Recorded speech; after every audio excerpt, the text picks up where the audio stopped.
Assalamualaikum warahmatullahi wabarakatuh. Perkenalkan, saya Siti Fatimah Zahra, NPM 2412-149. Saya dari Prodi PAI semester 3. Tujuan dibuatnya video ini adalah untuk memenuhi tugas UTS mata kuliah Psikologi Pembelajaran dengan dosen pengampuh Ibu Yuning Eka Rahma MPD. Dalam pembahasan kali ini, saya akan membahas salah satu teori belajar yang sangat berpengaruh dalam dunia pendidikan, yaitu teori kognitivistik menurut Lev Vygotsky. Di sini saya akan membahas apa itu teori kognitivistik. Jadi, teori kognitivistik adalah proses internal dari dalam diri seseorang yang melibatkan aktivitas mental seperti berpikir, mengingat, memahami, dan memecahkan masalah. Artinya, belajar tidak hanya dilihat dari perubahan perilaku yang tampak seperti pandangan behavioristik, tapi juga dari perubahan struktur pengetahuan dan cara berpikir individu. Bahwa belajar terjadi karena interaksi sosial dan budaya, artinya seseorang tidak belajar sendirian, tetapi belajar dengan bantuan orang lain seperti guru, teman sebaya, atau orang tua. Menurutnya, setiap anak memiliki dua tingkatan kemampuan. Yang pertama, kemampuan aktual. Jadi, apa yang bisa dilakukan sendiri tanpa bantuan. Kemudian yang kedua, kemampuan potensial. Apa yang bisa dilakukan dengan bantuan orang lain. Alasan saya memilih teori kognitivistik menurut Lev Vygotsky karena teori ini menekankan pentingnya kerjasama dalam belajar, bukan hanya belajar secara individual. Dalam konteks pembelajaran PAI, teori ini sangat sesuai untuk menumbuhkan semangat gotong royong dan saling membantu antar siswa. Di sini saya mengambil tema kerjasama dan gotong royong dalam Islam. Oh my God! Wow! Dalam Islam, gotong royong disebut sebagai bagian dari ajaran ukhuwah atau persaudaraan. Melalui kerjasama, umat Islam diajarkan untuk saling membantu dalam kebaikan.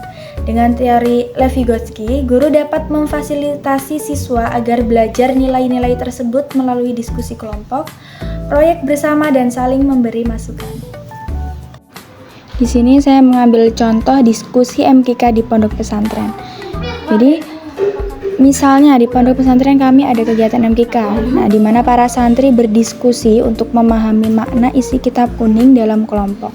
Biasanya ada satu santri yang sudah lebih paham dan menjadi bimbingan bagi teman-temannya yang masih kesulitan.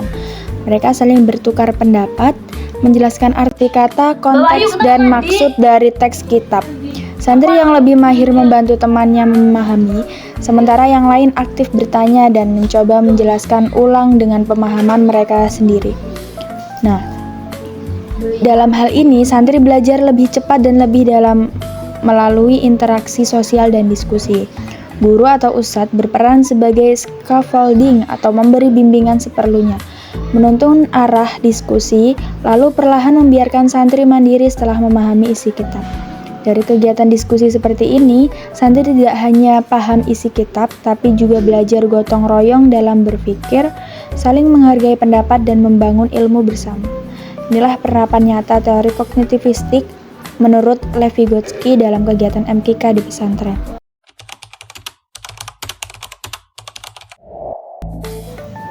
Baik, dapat disimpulkan, teori kognitivistik menurut Lev Vygotsky menekankan bahwa belajar terjadi melalui interaksi sosial dan bimbingan dari orang lain. Dalam pembelajaran PAI, dengan tema kerjasama dan gotong royong, teori ini membantu siswa memahami makna kebersamaan secara mendalam. Dengan belajar dalam kelompok dan bimbingan guru, siswa tidak hanya tahu arti gotong royong, tapi juga mampu mengamalkannya dalam kehidupan nyata.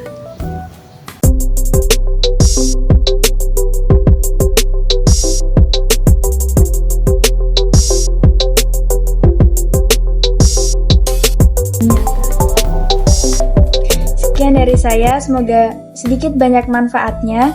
Kalau ada salah mohon dimaafkan, kalau ada yang sayang mohon diungkapkan. Ayo ting-ting makan kepiting, beli kepitingnya di hari Sabtu. Thank you for everything. Wassalamualaikum warahmatullahi wabarakatuh.